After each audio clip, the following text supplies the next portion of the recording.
사랑하는 성도 여러분, 복된 부활주일 아침입니다. 사망 권세를 깨뜨리고 다시 사신 예수 그리스도의 평강과 기쁨이 여러분의 삶에 가득하시기를 주님의 이름으로 축원합니다. 우리는 지난 한 주간 예수님과 함께 걷는 길이란 주제로 고난주간 특별 새벽 기도회를 가졌습니다. 주님의 탄생부터 세례, 시험, 사역, 제자도 그리고 십자가에 이르기까지 그 발자취를 묵상하면서 한 걸음 한 걸음 주님과 함께 걸어왔습니다.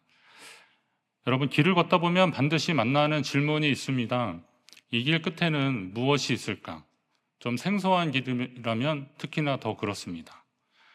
정상을 향해 오르는 등산객은 특히나 처음 가는 산이라면 봉우리는 어떻게 되었을까? 정상은 어떨까? 거기에서 펼쳐지는 풍경은 어떨 것인가? 궁금하고 기대하게 됩니다. 먼 여행을 떠나는 사람은 목적지가 어떤 모습일지 기대하게 됩니다. 그렇다면 우리가 지난주 내내 묵상하며 걸어왔던 그 십자가의 길 끝은 무엇이 기다리고 있을까? 오늘 본문은 그 길의 종착역이 무덤이 아니라 부활이었음을 선포하고 있습니다. 오늘 말씀을 통해 우리 신앙의 여정을 확인하시고 부활의 확신을 얻는 귀한 시간 되시기를 간절히 바랍니다. 우선 과정이 없는 결과는 없습니다. 무엇이든지 그렇습니다. 결과를 중요시하는 세상에 우리가 살고 있는 것 같지만 결국은 과정이 참 중요하다는 것을 우리는 살아가면서 많이 깨닫습니다. 지난 일주일 동안 예수님의 생애의 중요한 전환점이 되었던 사건들을 살폈습니다. 우리는 예수님의 십자가 그리고 죽음, 부활 그것을 많이 기억하고 있지만 그렇게 되기까지 그 과정까지 예수님이 걸어왔던 길들이 있습니다. 예수님은 하나님의 본체시지만 가장 낮은 곳으로 오셨습니다. 구유에 탄생하셨습니다. 죄가 없으셨지만 세례를 받으심으로 우리와 똑같은 죄인의 형태로 낮아지셨습니다. 그 예수님을 향해서 하나님은 이는 내 사랑하는 아들이요 내 기뻐하는 자다라고 인정해 주셨습니다. 광야의 시험 속에서 말씀으로 승리하는 법을 알려주셨습니다. 예수님의 권능으로도 충분히 마귀를 쫓아낼 수 있었지만 예수님은 기록된 하나님의 말씀으로 그 마귀의 시험을 물리치신 것은 우리도 시험을 만날 때 하나님의 말씀으로 이겨내라 라고 모범을 보여주신 것입니다. 그분의 사역은 화려한 궁궐이 아니고 병들고 소외된 자들의 삶의 자리였습니다. 예수님의 주 활동 무대가 갈릴리였는데 갈릴리 지역은 유대의 예루살렘 지역에 있는 사람들에게는 그냥 변방입니다. 그곳에서 사는 사람들은 예루살렘에 오면 행색도 그렇고 말투도 그렇고 우리와 좀 다른 사람이다라고 생각을 했습니다. 잊혀진 사람들. 그러나 예수님은 거기에서부터 사역을 하셨습니다. 또 예수님은 우리에게 자기를 부인하고 날마다 자기 십자가를 지고 주님을 따르는 제자도를 말씀해 주셨습니다. 그리고 마침내 그 사역의 정점인 십자가에 오르셨습니다. 성도 여러분, 우리가 이 과정을 일일이 묵상한 이유가 무엇입니까? 과정을 생략한 결과는 그 의미와 그리고 그 뜻을 다 알 수 없기 때문에 그렇습니다. 우리 교회만 봐도 그렇습니다. 우리 교회 이 건물은 1982년도에 완공이 되어서 입당 예배를 드린 건물입니다. 제가 87년도에 대학생 때 여기 와서 이 자리에서 찬양을 했습니다. 그때 이 벽돌은 그때의 그 벽돌이겠죠. 그 사이에 바뀌지 않았습니다. 누군가 보면은 그냥 큰 건물, 약사리 고개 위에 있는 큰 건물이지만 이 교회가 지어지기까지 벽돌 한 장 한 장, 의자 하나 놓고 눈물로 기도하고 헌신했던 분들, 공사 현장에서 몸으로 섬겼던 성도들에게 이 교회는 단순한 건물이 아닙니다. 또 교회가 건물만이겠습니까? 비록 그 공사의 현장에 없었다 하더라도 우리 아까 선우자매처럼 예수님 만나고 그리고 나의 연약함을 내려놓고 기도하는 가운데 신앙이 성장하고 주님 만난 그 기쁨으로 감격해하고 그랬던 신앙의 흔적들이 바로 이 교회 안에 있는 겁니다. 이 건물 안에 있는 겁니다. 하나님의 이름을 두시려고 한 이곳에 있는 것입니다. 그렇다면 바깥에서 사람들이 보기에는 그냥 큰 건물이라고 할 겁니다. 언덕 위에 있는 건물이라고 할 겁니다. 심지어 어떤 사람들은 저 맞은편에 있는 중림동 성당하고 우리 교회하고 둘이 아주 사이좋게 서 있네라고 십자가 탑이 이렇게 묘하게 같이 있으니까 그래서 그렇게 이야기도 할 것입니다. 그러나 이 안에서 예배를 드리고 이곳에서 주님을 만난 분들은 이 예배당 안에 들어올 때의 느낌이 다르다는 거죠. 이곳에 하나님의 임재와 하나님의 역사하심을 경험했던 성도들은 말입니다.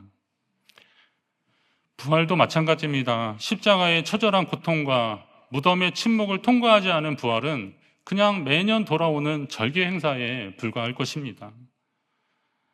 예수의 길, 그 끝이 십자가에서 끝났다면 그것은 비극입니다.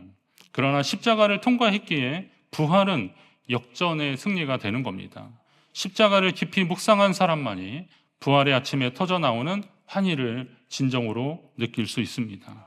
여러분이 그 환희, 하나님이 주시는 그 기쁨을 누리시기를 간절히 바랍니다. 하나님은 십자가에서 멈추지 않으셨습니다. 예수님은 십자가에 의해서 멈추게 하지 않으셨습니다. 예수님의 사역을, 예수님의 구원 사역은 십자가에서 멈춰지지 않았습니다. 예수님이 운명하셨을 때 세상의 모든 시계는 멈춘 듯 보였습니다. 제자들은 두려움에 떨며 도망쳤습니다. 유대 종교 지도자들은 자신들이 승리했다고 생각하고 안도의 한숨을 내셨을 것입니다. 나사렛 예수의 인생은 완전한 실패로 종결된 것처럼 보입니다. 무덤은 큰 돌로 막혔고 로마 병사들이 그 앞을 지키고 무덤은 봉인이 된 상태였습니다. 하지만 인간이 끝났다고 말하는 그 순간 하나님의 역사는 시작되었습니다. 오늘 본문 6절을 보십시오. 그가 여기 계시지 않고 그가 말씀하시던 대로 살아나셨느니라. 오늘 우리도 그 이야기 한번 할까요?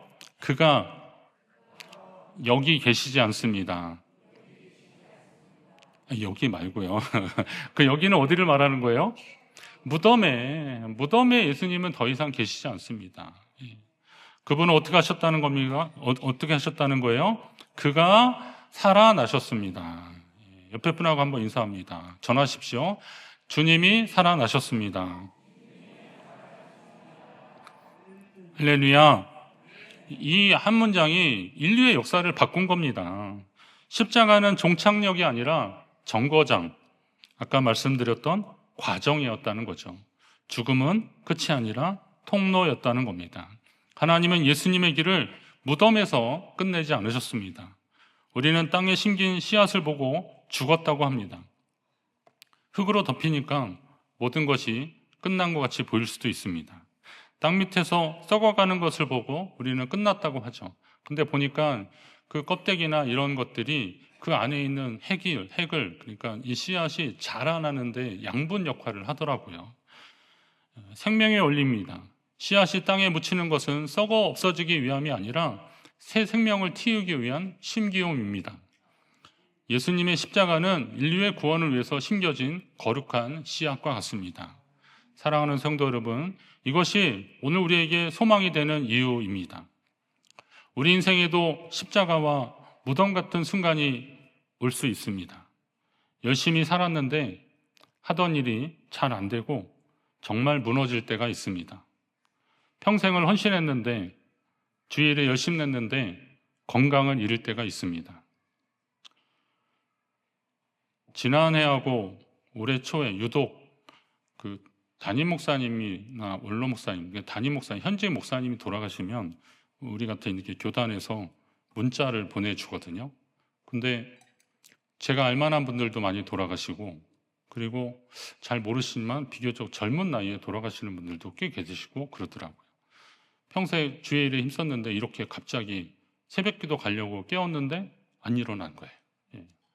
우리 우리 후배 목사님은 심야기도 이제 찬양을 하고 있는데 뭐 일찍 나와서 찬양을 하는 그 자리에 있었어야 되는데 뭐 설교 준비를 더 하시나? 그래서 계속 안 나왔는데 그래도 끝나는 시간이 됐는데도 찬양이 끝나는데도 안 나와서 그 아이가 엄마가 이제 아이 좀 아이한테 아빠 좀 오시라고 그러라. 근데 그 아이가 아빠를 찾으러 올라가다가 그 계단에서 아빠가 이렇게 옆으로 기대어 있는 겁니다. 참 많이 안타까웠습니다. 열심히 사역하던 친구였는데 우리 인생에 그런 순간들이 있더라고요. 그 친구는 평생 주의 일 하다가 하나님이 불러서 주님께 갔다고 하지만 그 남은 가족들이나 그 식구들은 이 상황을 어떻게 받아들여야 될까요? 예. 당사자야 주님이 그를 부르셨어요. 예. 주님 앞에 간 거죠. 그런데 아니 이렇게 아버지가 이렇게 열심히 했는데, 이렇게 최선을 다하고 사역했는데 갑자기 이렇게 불러가시면 이건 이해가 안 되는 거잖아요. 예. 신학교 잘 다니던 우리 친구 목사 아들이 학교를 그만뒀더라고요. 자기는 이제 사역 안 하겠다고. 자기 아버지 목사라서 자기도 목회하겠다고 신학교를 갔는데 안 하겠다고 그러더라고요. 예.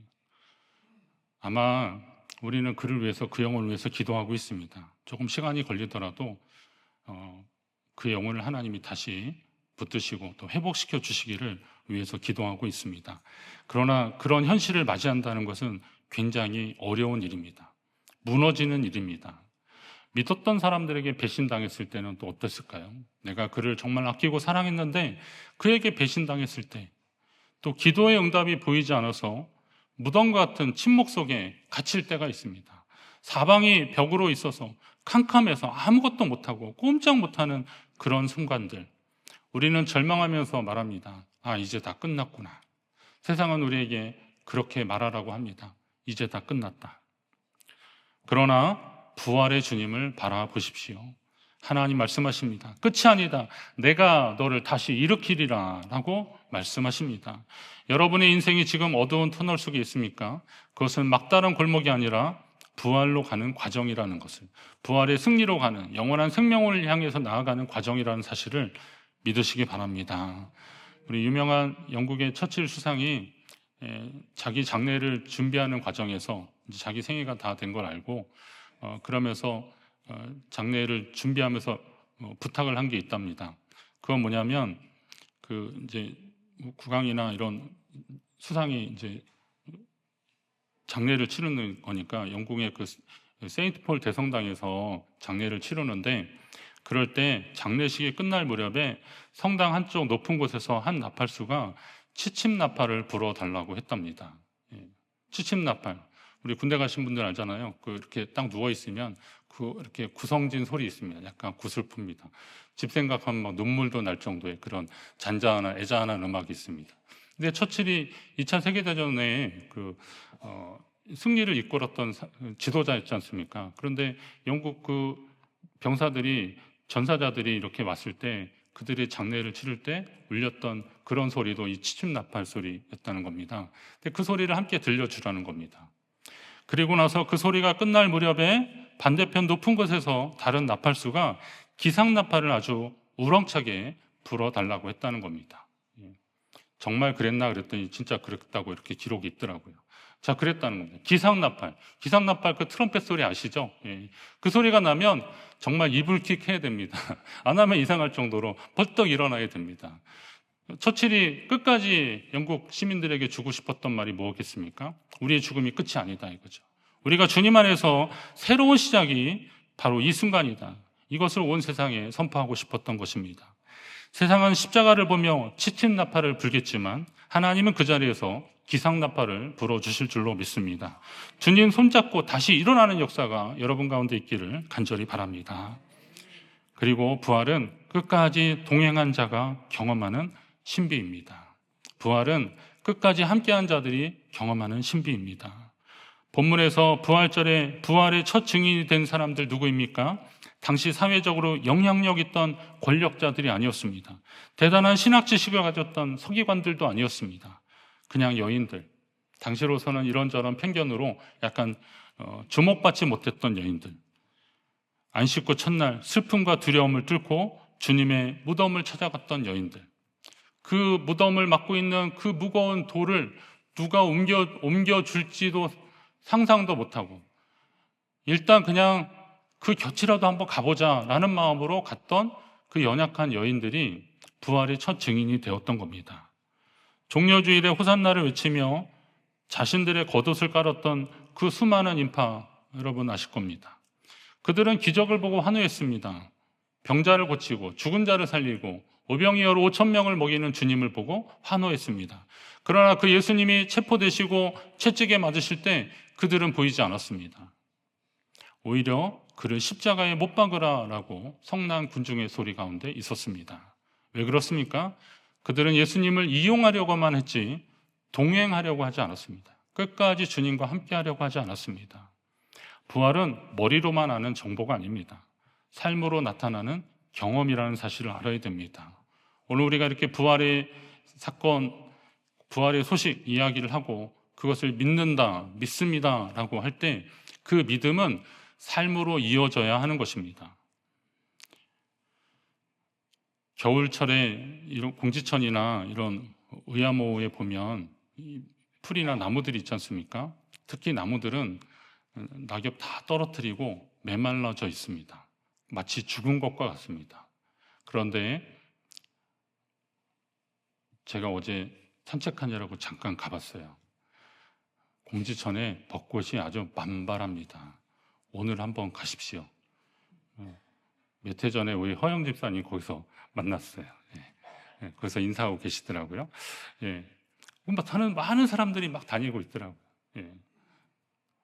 근데 겨울에 봤을 때는 설마 저렇게 되겠어. 그때는 상상이 안 가는데 다시 가보니까 그 말랐던 것들이 다 일어나고 있더라고요. 부활의 기쁨, 우리에게 하나님이 우리에게 주시는데요. 근데 그 나무들이 만약에 겨울에 이건 안 되겠어 라고 뽑아내 버리잖아요. 그러면 이 봄에 그 찬란한 봄을 맞이할 수 없는 거예요. 신앙도 마찬가지입니다. 우리가 어렵다고 해서 주님 포기하면 우리는 부활의 영광을 경험할 수 없습니다. 여러분, 주님 안에서 끝까지 주님 붙잡고 믿음으로 나아가시기 바랍니다. 부활신앙은 우리 제자훈련 때 그거 나눴는데요. 그래도가 아니라 그러나, 그럼에도 불구하고, 부활신앙은 그래서가 아니라 그러나의 신앙입니다. 다시 일어나는 신앙입니다. 세상은 결과가 나쁘면 실패라고 비난하겠지만 하나님은 끝까지 주님 곁을 지킨 그 마음을, 그 생명을 부활의 영광으로 이어주실 줄로 믿습니다. 이제 여러분은 부활의 문을 열고 나아가십시오. 여러분은 지금 어디에 서 계십니까? 종려나무 가지 흔들며 환호하는 군중 속에 그냥 머물고 계십니까? 아니면 주님의 고난에 동참하며 십자가 아래까지 오셨습니까? 기억하십시오. 십자가는 끝이 아니라고 했습니다. 구원으로 들어가는 문입니다. 죽음의 권세를 이기신 예수 그리스도께서 지금 여러분 곁에 살아계신 것입니다. 부활하신 주님을 만난 사람은 더 이상 과거의 실패에 얽매여 있지 않습니다. 세상은 우리에게 이런저런 이유를 붙여서 우리로 하여금 거기에 갇히게 만듭니다. 소위 말하는 그 트라우마, PTSD 이런 걸로 우리를 붙잡습니다. 감정이 상한 걸로 이 상한 마음을 통해서 우리로 하여금 한 발짝 더 나가지 못하게 하거나 아니면 사람에 대한 신뢰를 거두기 위해서 우리를 자꾸 고립시키려고 하는 겁니다. 때로는 또 나의 이 열등감을 다른 사람들과 비교하면서 나는 그래도 쟤보다 낫지라고 하는 그런 위안을 삼다가 이게 도를 넘으면 교만하기까지 해지는 겁니다. 자랑하는 거죠. 자랑 많이 하는 사람은 사실은 속이 허전한 사람입니다. 그러니까 우리의 교만을 좀 내려놓으셔야 됩니다. 다시 사신 주님 앞에 내 자랑은 아무 의미가 없습니다. 욕심을 좀 내려놔야 됩니다. 영원한 생명을 얻은 자에게 세상의 것은 안개와 같은 것입니다. 잡은 것 같지만 그게 다 잡은 게 아니잖아요. 그리고 내가 잡은 것 가지고 자랑하고 싶어도 나보다 더 많이 지고 있는 사람 보면 내가 아무것도 아니고 초라한 것 같은 이게 세상의 공식인데 우리가 언제까지 욕심을 내려고 하겠습니까? 또 절망을 내려놔야 됩니다. 우리 인간의 인생에 있어서 죽음에 이르는 병이 뭐냐? 그게 절망이더라고요. 어떤 무슨 암이나 뭐 이런 게 아니라 일단 그 속에서 좌절하고 그리고 절망하는 것이 결국 우리를 죽음으로 이끄는 겁니다. 그러나 하나님께서 예수 그리스도의 부활의 사실을 통해서 이 일들을 통해서 우리에게 희망을 넣어주셨다면 그게 얼마나 감사한 일이겠습니까?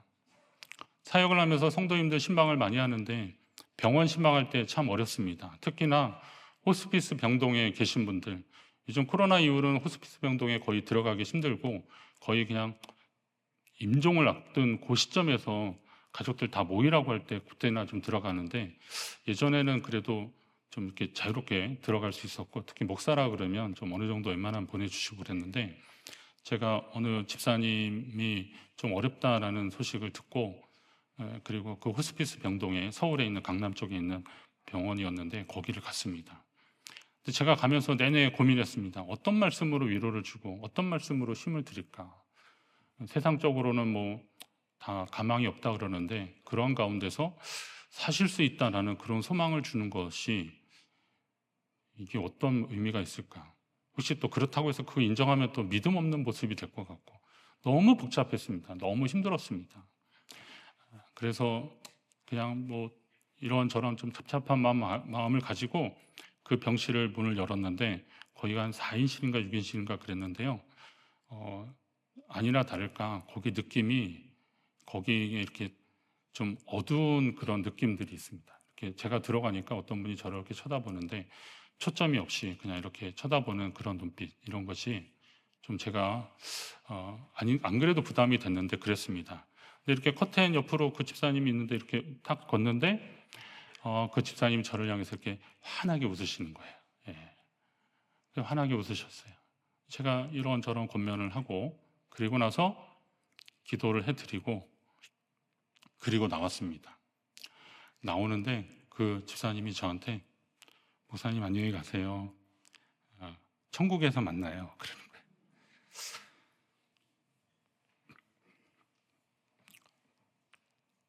제가 참 부끄럽더라고요. 목사인데 그분은 이미 천국 소망을 가지고 계신데, 저는 그 천국 소망으로, 그분이 아직 60이 안 된 상황에서 돌아가시는 분이었거든요. 그게 결국은 돌아가셨어요. 근데 그분은 그 소망을 가지고 있는데, 나는 그분을 위로해 주러 가고 신방하러 갔는데 그분만큼의 확신이 없더라고요. 저는 부활주일에 이런 말씀을 준비할 때마다 그때 그 생각이 가끔 계속 납니다. 하나님 앞에 너무 죄송했고, 사실은 뭐 그 성도님께 너무, 그 집사님께 너무 죄송했죠. 그런 연약한 모습으로 갔으니까.